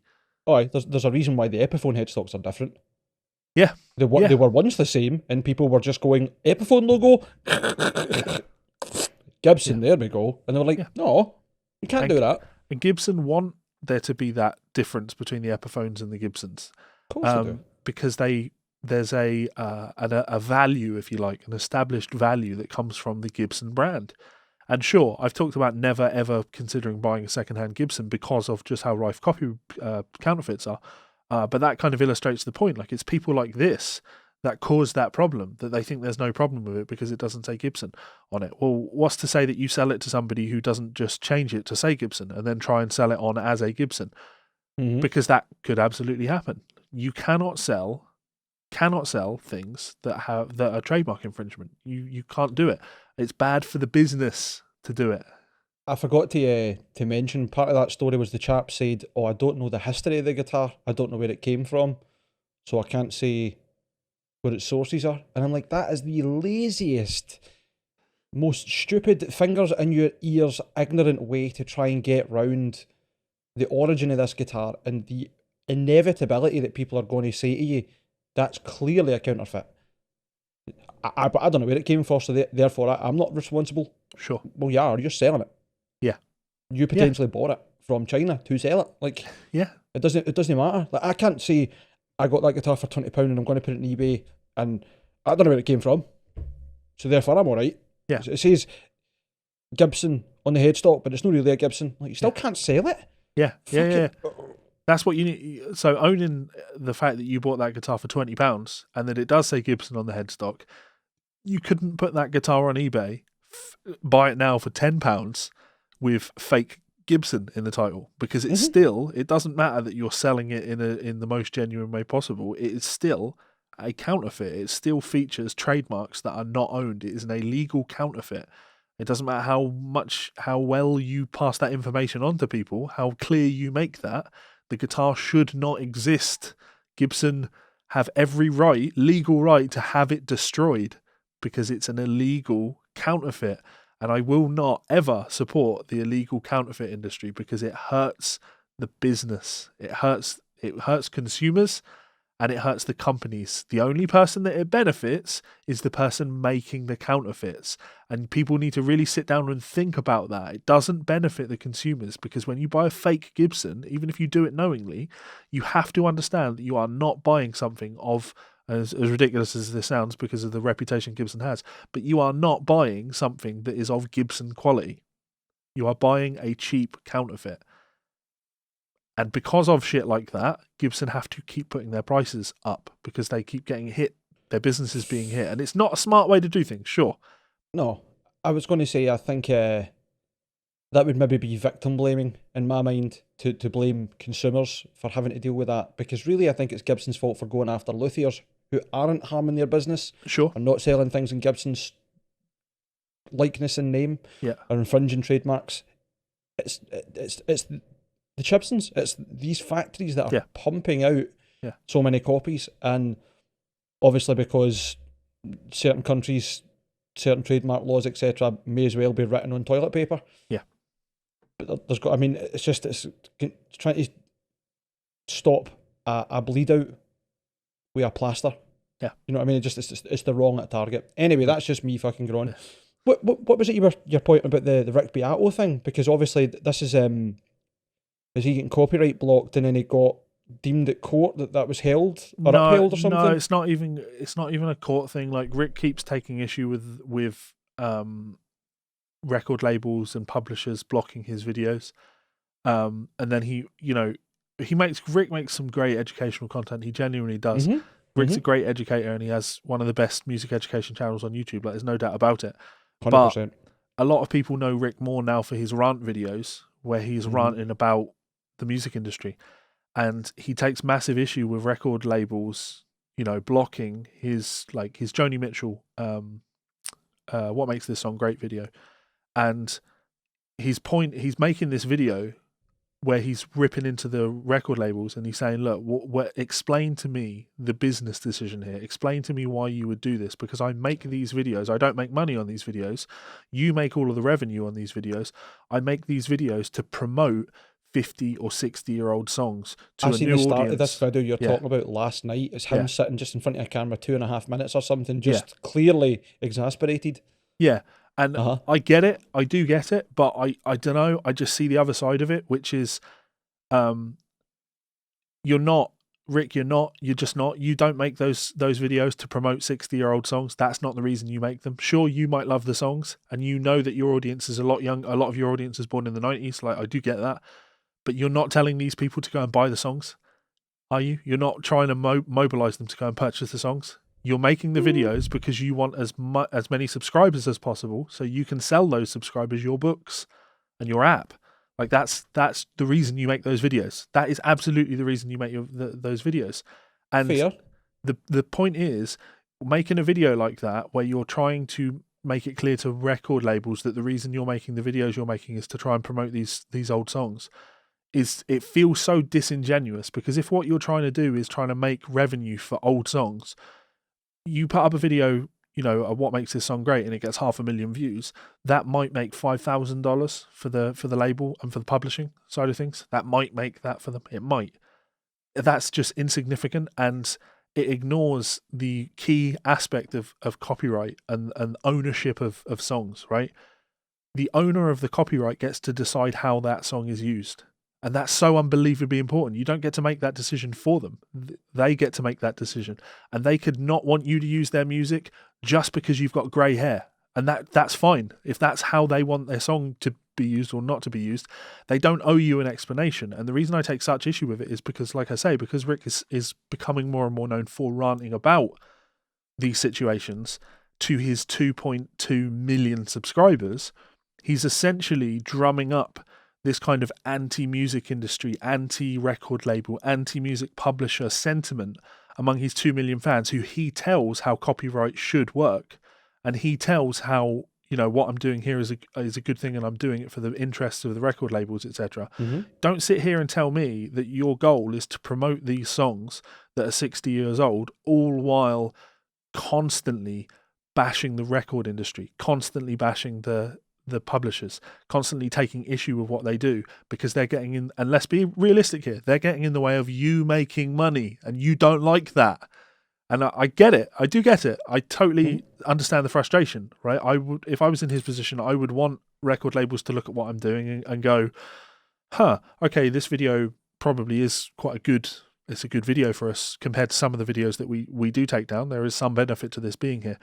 But at the same time, you have to totally acknowledge, Rick, that when you make a great long video like that, where you're talking about how great an old song is, and then at the end of it, you say, please go buy my book, or please go buy my app, or whatever, like, you couldn't have, and someone made this point on my Discord, right? You couldn't just argue, well, it's fair use because it's educational, because it doesn't work like that. And you have all of his fans that tell me how fair use works because this is what Rick Beato told them. Fair use is a lot more fucking complicated than they seem to think it is. You can't just say this is educational, therefore it's fair use. Because if that were the case, you could have a car manufacturer making an advert where it's two guys driving down the road, listening to a song, saying, this song's really fucking good, don't you think? And then just rewinding the song and going, yeah, I really like, this chorus is absolutely fantastic. And what they're getting out of this is a 3-minute product placement for their new car. And then you just can't sue them because it's educational or because it's commentary and review? Fair use doesn't work like that. It's a commercial use. That's fair. I think the other point that he always seems to make, and it's the one that I think I've resonated with the most, because what I'm hearing you saying now is kind of changing how I'm feeling about it. Genuinely, I mean that as in like, sure. Not that I necessarily like picked a hill to die on or I was on any specific side, but I would like to think that Rick's content isn't really just ripping the piss for money. I get that because I've watched what makes these songs great, and they're fairly transformative. Yeah. And that's my point. Like, it's not like he's just playing through the full song with no commentary or whatever, and then like that it somehow bypasses the need for the original. Sure. But you're still getting a lot of the song. Yeah. And as you say, if it's a commercial use, even if you're just playing one stem from that full record, if the record label or owner decides, well, no, then and transformative. People love to make that point, like when they think they understand fair use. Oh, it's transformative, therefore it's fair use. Again, that's just not strictly how fair use works, because then based on that, sampling other people's music is definitionally transformative. You are taking what they did and turning it into something completely new. Therefore, all sampling is fair use. But it's just not the case. Like, if you listen to Coolio's I'll Be Missing You, we talked about this song on here before. It uses the Police's Every Breath You Take, right? And that's such an interesting example because... You think about Puff Daddy, not Coolio? Is it Puff Daddy? Sorry. Of course it is. Why did I say Coolio? What am I thinking? Because you're thinking Gangster Paradise and it's a great song. Yeah. No, that's true. Which again is more samples on there. Point is, hip hop is just laden. Exactly. The entire genre was birthed on that. But sampling, you're talking about transformative, and if you want to talk about sampling in a transformative method, the band that strikes me is The Prodigy.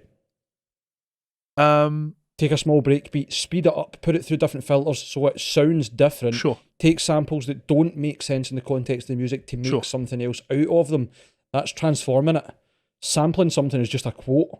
Transformative is doing something new with it. Yeah, but there are certainly examples where things have been manipulated a lot more than they have than just straight sampling, and it's still considered not fair use. It's still because you're using something that was created by someone else. It doesn't matter how much you manipulate it; it was still created. It's still the intellectual composition of someone else. You're right. So, I think my point is that if it's something like, I watched a video of someone making, might have been Firestarter, from the original samples on Fruity Loops or one of these other programs, Ableton maybe, right? You could never argue that wasn't transformative because you wouldn't know what the samples were. Yeah. Versus something like Vanilla Ice with Under Pressure. Yeah. Well done, you've put a different drum beat underneath it. Yeah. Yeah. That you know what I mean? That's what I kind of think in my mind. Is transformative should be you've taken something and made something completely different with it, where you would only really know the sample voice if you knew the original work of art, or you went looking for it. It's genuinely been transformed. Versus a lazy, we'll take this layer and just put another layer near it and pretend that that's transformative there. Yeah. Fucking Kanye using harder, better, faster, stronger. Like, it's just, you can't just say, well, yeah, this is definitely different from the original recording, therefore it's fair use. Because Kanye didn't replace the need or replace the want for people to consume the Daft Punk track, therefore he can argue fair use. No, it's just totally not how it works. It's such a weird one, right? Because I didn't want to talk about this. I didn't want to have to talk about this because I don't want to incur the wrath of 2.2 million Rick Beato fans. To all of you 2.2 million Rick Beato fans that definitely aren't listening to this podcast an hour and 10 minutes into this, like, I know Rick personally. I would consider Rick a friend of mine, right? I I'm not trashing him for it, like for his opinions. I totally get his perspective on things, and I see why he feels the way he does about things. But I think that everybody out there that just jumps to somebody's defense needs, someone like Rick's defense on this, needs to take a step back and really be honest with yourself. Are you arguing about the reality of a situation, or are you arguing from an idealist's position of what you think the situation should be? We have to accept the situation that we do live in. We have to accept that as it stands, we live in a world where intellectual property is a thing. You can own intellectual property. Just because you don't think you should be able to, just because you think that the ideas should be open to the public, it doesn't mean that that is the case. And when it comes to copyright law, you can talk about how you wish it was, how you think it should be, what should be fair, but the reality of the situation is how it is. And I think that there needs to be a lot of reform in copyright as well. But I'm not saying like this situation is right or this situation is wrong. I'm coming at it from a perspective of this is how it is. And as I love Rick, again, I love Rick to bits. Rick's been really fucking good to me. So, you know, I've got all the time in the world for Rick. But at the same time, I know that if I made a YouTube video called What Makes This Book Great, and on that stream I sat and read Rick Beato's book to you and told you why it's a great book, Rick would take issue with that. Why would he take issue with that? Because I'm using his intellectual property in order to drive up traffic on my channel so I can sell you my books and so I can get you to join my Patreon, etc. Like, let's not... I don't want people to, like, let's not be disingenuous about this. Like, I do live transcription streams, or I do the periphery listening stream that I did recently, which got more listens than the last Guitar Souls episode. That wasn't by accident. I picked periphery because periphery is going to be something that people are going to click on, right? And I do it in the fairest way possible. I do not stream their music because that would be copyright infringement. That would be disrespectful to periphery. But I chose periphery because it is going to be something people click on. And the reason I'm doing that is because I want to sell you stuff. Because at the end of the day, I've got fucking bills to pay. I've got a house to pay for. I've got to put food on my fucking table. So I've got to make the things that people actually want to click on and watch. And the only issue I take with Rick is when he's playing dumb and going, I'm making these videos for you guys. I'm making it to the record labels. Like, I'm making these so you guys can make money. You're not. You're making these videos so you can make money, man.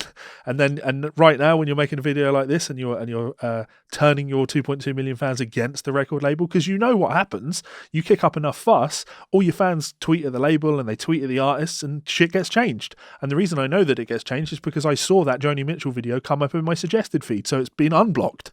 And why would it have been unblocked? Because having 2.2 million people fucking tweeting at you, it's a PR disaster. You essentially manage to bully record labels into doing things the way that you think that they should be. And, you know, respect for your tremendous amounts of online power, but this isn't about Rick. This is about the people that just blindly follow how things should be. Speaking of Rick, his new Gibsons are coming soon. The Pelham Blue Les Paul Juniors. Has he got a signature? Yeah, it's got a signature with Gibson. Yeah. That's cool, man. Well done to Rick. Yeah, it's a charity thing. Like all the proceeds are being donated to somewhere. So yeah, at his core, I don't want to say at his core, Rick's a good guy. Rick is absolutely a good guy. I have all the time in the world for Rick. But blind Rick Beato fans, whew, no, thank you. It's hard when people get so self-weaponized, is probably the way I would put it. It's anyway. Tribalist, isn't it? It's that same football mentality. It's people getting really tribalist about, like, I get attacked. I will get attacked for having the nerve to not fully agree with Rick Beato on something, and I'll be attacked by his fans. And they'll be like, and it happened to me last night where they're like, I was having a discussion with someone in YouTube comments, and they're like, at the end of the day, does any of this matter? Because we're just two randos having a conversation in YouTube. And we really, neither of us know what we're talking about. And I'm like, excuse me? You might be a complete fucking rando on YouTube, but I, have extensive experience in copyright music, and I also know Rick personally. So I'm not a complete fucking rando on this. Thank you very much. You can go back to being an absolute fucking internet rando. Be my guest. But no, I'm trying to talk about this from a perspective of knowing what I'm talking about. So, yeah. There's a ton of people that follow my channel because Rick has told them to go and follow my channel. So, like, obviously I don't have any hatred towards Rick, and I think there's interesting discussion to be had around it. Definitely, Anyway, and his content's fucking great. So the absolutely. sooner you and him have a mandate with music greats, a wee coffee and a chat about all this stuff, the better. I don't think it's ever going to happen. Absolutely watch that. I don't think it's happening, mate. We've been talking about it happening for 3 years and it's not happened yet. So Big man's just on his grind. All right. Yeah, absolutely. Peace. Let's do this final story then. So yes, we're speaking about weapons. The 50 there's a weapon best in this list. This one goes out to Melissa. The 50 best songs ever released by, and I'm going to quote this, Glasgow bands, as voted by Glasgow live readers. So what they mean by Glasgow bands is, has this band ever been or around anything that says the word Glasgow near it? Yeah. Essentially. So is there any connection that they could possibly have? Because you look through this and you look at like, okay, Franz Ferdinand, yeah, all right, Glasgow. There is a lot of Glasgow bands there, to be fair. Like there are. Yeah, absolutely. Aztec Camera, Frankie Miller, Fratellis? Sensational Alex Harvey Band, Bell and Sebastian, Primal Scream, Delamitri, Hue and Cry, Gun, Altered Images, Las Vegas, Simple I was Minds, looking through this, Jerry and the first Rafferty, thing, Texas, Deacon Blue. Yeah, first thing that jumped Wet. out to me was Dire Straits, and I'm like, hang on a minute, I know, Dire Straits, like, a Glasgow band. What am I fucking talking about? They're like Newcastle, not Glasgow. Is they Newcastle? But then you look it up. You look at you're Blythe. You look it up, Northumberland, and that's basically the argument is that Mark Knopfler was born in Glasgow, therefore they're a Glasgow band. No, if that's really your argument, fine. AC/DC are a Glasgow band. Yeah, because Bon Scott was for fucking wherever he was up north. Can't remember the name of the tune that they have Bonfest in. But the thing that really got me right, so I've just rhymed off all these bands, and a lot of the songs that are on here, I'm not really bothered about, but that they are big songs, right? Yeah. At the end of the day, you've got things like Simple Minds, Don't You Forget About Me. That was in fucking GTA San Andreas. It's one of the biggest songs in the world, right? You've got Texas and that, and then you've got Simple Minds, you've got fucking John Martin, Deacon Blue, Primal Scream, Sensational Alex Harvey Band, Wet, Wet, Wet, all these bands, Travis, Eddie Reader, all Simple Minds, all these bands have established music careers and have a link to Scotland in a positive way. And then you've got one person on this list that comes in, and I don't think it was intentional, but I also don't think it was accidental.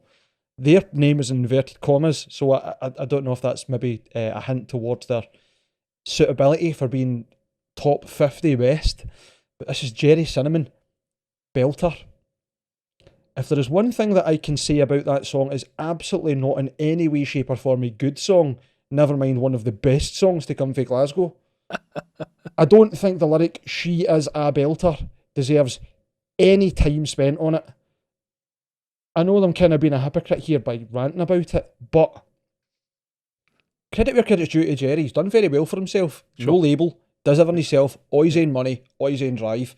Can't disrespect a guy for the hustle in that regard, and he's out there basically doing what Ed Sheeran does, him and an acoustic guitar in front of fucking thousands of people. Yep. So credit where credit's due. He clearly knows what he's doing in terms of getting a crowd, but there is nothing about that song that's good in my mind. Objectively, it's a boring chord structure, it's mediocre vocals, and it's only really relatable to wee pellet language. It's a song for wee Neds that want to woo their girlfriend. I'm no kidding. That's what it is. Do you like wearing pretty green jackets and having the same haircut as fucking Paul Weller? Here's a song for you. Oh great, this is like a really bad Oasis, but it's a Scottish guy singing it. I do totally get where you're coming from. I do get where you're coming from. The colloquialism and using your accent as part of your singing voice, right? Sometimes the piss can get really taken with it, and I think that's another example here. You're being honest to yourself, fair play, right? As I said, I can't disrespect you or not give you the credit where credit's due as being a musician who's done well for himself, and I'd love to see that continue, genuinely. I don't wish any badness on him, but from an objective and a personal standpoint, I think this song at the very least, I've not heard a lot of his other music, is dog shit. Yeah, I wouldn't go as far as who cares what my opinion is? I play dog shit too, right? Yeah. I make the worst, unintelligible, genuine noise on earth. Maybe not the worst, but up there, you know what I mean? Like, it's definitely on the list of shit. Oh no, you can go with worst. I'm okay with that. We call it the worst. Party Cannon, officially worst band. Yep. Sound right? Totally fine by that. That's absolutely fine by me. The worst band. Just the worst band. That's the title, right? But there's nothing about that song in my mind where I'm like, at least it's got a good wee melody or whatever. There's nothing about it. Not to me. There is nothing about it. It is so cookie cutter, run of the mill acoustic guitar at a party. Hundreds of wee dicks that have had fucking 4 Bud Lights dancing in a kitchen with their taps off, with their fucking bum bags on and their designer trainers. You know what I mean? Fuck off, every one of these. I mean, takes several thousand lines of ching in a park together. So herein is, and this would be great if we could just click our fingers and have Melissa come on, because me and her talk about things like this all the time, because, you know, masters in songwriting. I don't consider myself a master of anything, and I certainly don't have a master's in, but I certainly am passionate about business. And I can I totally get it from a business perspective. Like, it's a clever song, not in any academic or intellectual way, but in terms of just maximizing the potential to be a successful hit. This is something that's instantly relatable to people, certainly Scottish people. It plays into I don't want to say nationalism, but anytime you hear people singing in your accent and using slang terminology, which is popular, you know, that you might have to explain to people that are from where you're fae. Did I say that right? Where you're fae? Where you're fae. Furgibide. See, I'm learning. You see that? Yeah, no. Come on, Furgibide. I'm not even going to attempt to. Just third. Right, we need to roll the R. Third, yeah. Yeah, third, yeah. Third, yeah. Bide. Bide. Furgibide. Third, you bide. When you're saying bide, try and make the I like really bide. Furgibide. I hope everybody listening to the podcast has given that one a go. If you got to Inverness and stuff, Furgibide is where you come from. Yeah. Where are you from? Sure. Furgibide, where do you stay? Yeah. So from that respect, I do get it. I don't consider this to be, there's nothing artistic about this. It's very much a lowest common denominator pandering song, but I think every single line starts with she. Almost every single fucking verse starts with she. Yep. She is a belter, that's smart. Different from the rest. Diamonds on her finger, and she always looks her best. This is a primary fours fucking like poem to their ma on Mother's Day. Sure. She is a gangster with 100-mile stare. When she walks, her feet don't touch the flare. She is a belter. What? It's fucking remedial at best. Yeah, but we're going to be here for forever if we just sit and ridicule pop songs for having really generic, boring lyrics that don't do or achieve anything. Totally, but in the top 50 songs related to Glasgow, fuck off. It's not in the same vein as Caledonia. It's maybe near it. It's not in the same vein of fucking Alive and Kicking. It's not even in the same vein as fucking Las Vegas, Flowers and Football Tops. They were at least super visceral about the fact that they were clearly for Glasgow and like songs like I'm Gonna Get Stabbed. Yeah. Like that a genuine songwriting. Like I'm sure Flowers and Football Tops is obviously about sectarianism and whatever else. I'm sure that's the one where it's talking about like your dad or whatever in the chorus. Kind of mean I've not listened to a lot of Las Vegas to be fair, but it's genuine scheme music. It's there, but it's telling a story. There's something involved. There's substance to it. She is a belter. Trying to say something, whereas this isn't trying to say anything. This is trying to appeal to as many people as possible.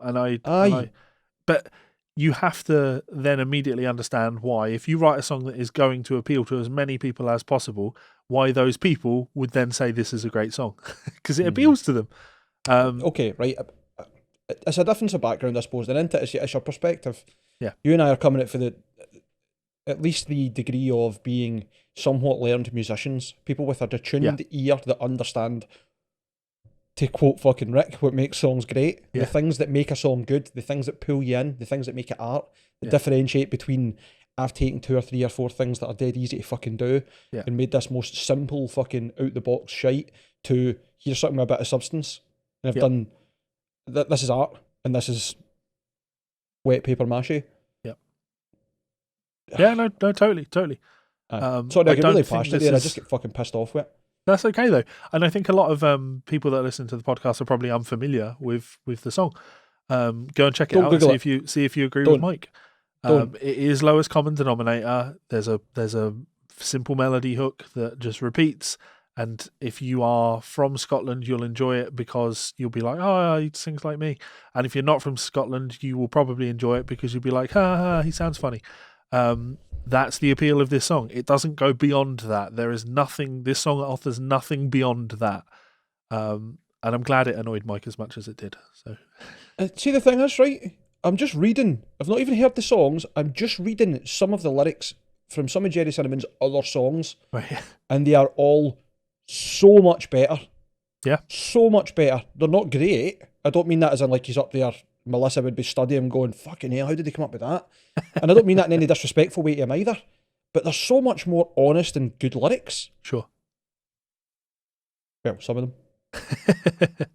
Yeah. So, if you had to ask me, but the thing that breaks my heart about this is, 50 best songs ever released by Glasgow bands as voted by Glasgow live readers, and there's not a single Melissa Kelly in the Smoke and Crows track on there. Motherfuckers. Glasgow live readers, get yourself in the bin. Get yourself in fingers the bin. out. Get your finger out. Because I think there's some belters on Devil's Luck. There's also no Teenage Fan Club or Boyfriend on here, which is a bit disappointing. More local bands, Bells Hill Boys. I'm trying to think of other Glasgow related bands, but of course I'm not really tied into the Glasgow music scene. So Biffy Clyro. Glasgow? Not a single thing on here. Well, kind of, is it no Paisley, but no Braehead either. I mean, fucking hell, if they can put Dire Straits on that list, I don't fucking care. Like, if you can put Kilmarnock. If you're going to put Dire Straits on that list, right, you're as well putting the fucking Proclaimers on there, okay? Aye, that's it. It's mental. Cool. There are some actual Scottish ones, though. Anyway, it'll be very interesting to see what other people think. I would imagine I'm probably going to be expecting some abuse about the Jerry Cinnamon thing, because I think he's got some very, what do you call it? Argument fans? Trust me, nowhere near as bad as a Rick Beato fan.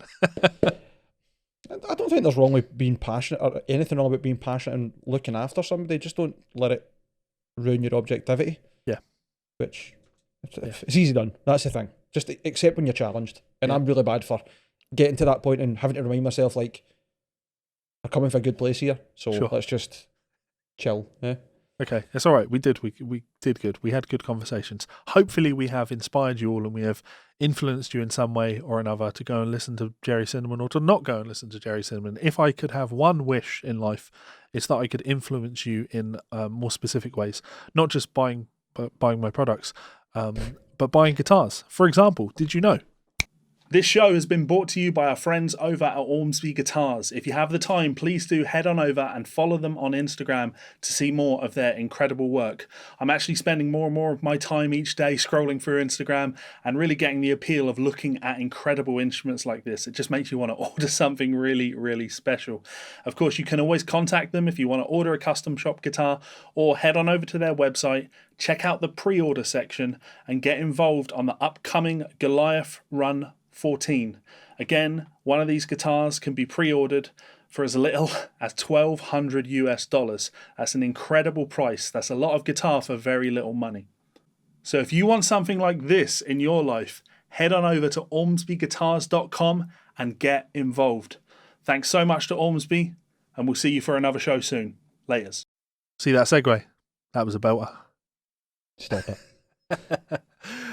So as always, a big thank you to our friends and family over at Ormsby Guitars. Please do go and check them out, and also head on over and check out Dead World Audio. Grab yourself a Duality DX pedal. It's going to focus. There we go, focus. Great pedal. Great guys. Great people. Well, guy singular. Great That's guy. not fair. Caitlin does some work there as well. Okay. Daniel's wife. So not a guy. Exactly. So guy and girl. Yeah, so great little company. And Yes. doing good stuff. Go and check them out. Let them know we sent you. Let Ormsby know we sent you. Good people, and we like supporting good people.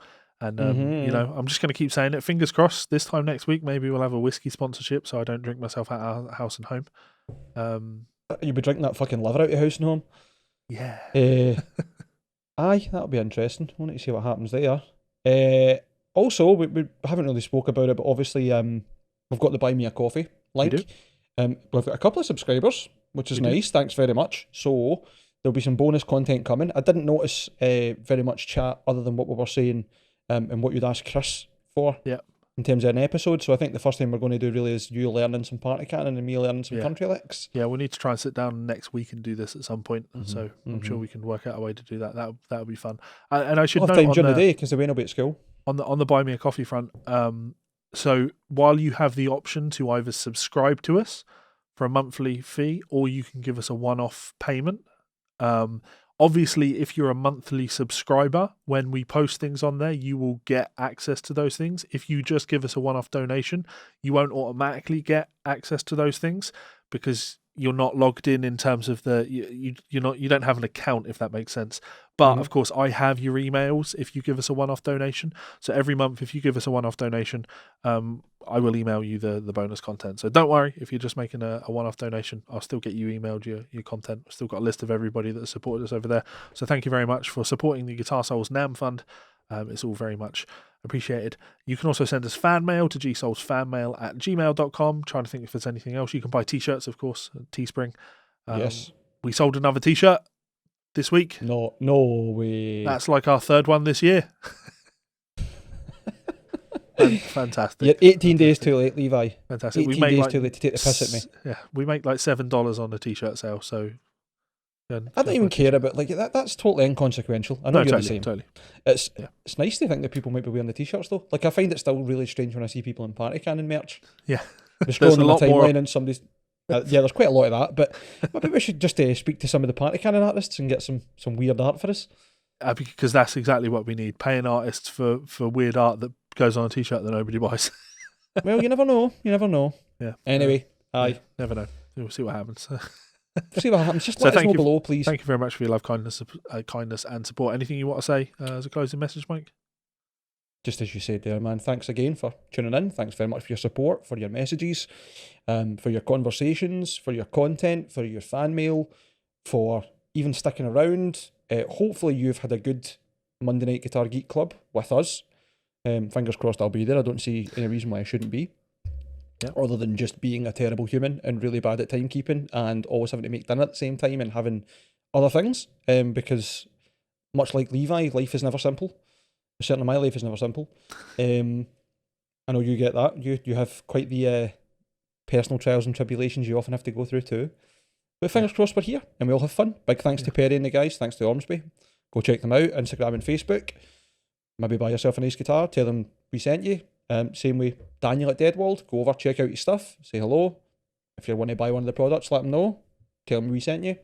We don't really get a kickback for that, but we'd love to be able to know if we're getting them the right traffic they deserve. Yeah. And I think Daniel's got a couple of really nice projects up his sleeve, as has Perry. So I get the impression that as the year goes on, we're going to get quite a lot of check this out moments. Yeah. I'm actually swithering him whether to, and I'm sure he'll be listening to this because he told me the other day that he listens to all the podcasts while he's driving to work and back. Perry, if you want to even do every couple of weeks a wee teaser segment, send us a wee couple of minutes video for the workshop of projects you're working on or stuff updates on the runs or whatever. I know you get harassed like fuck on the page, so don't worry if it's too much stress.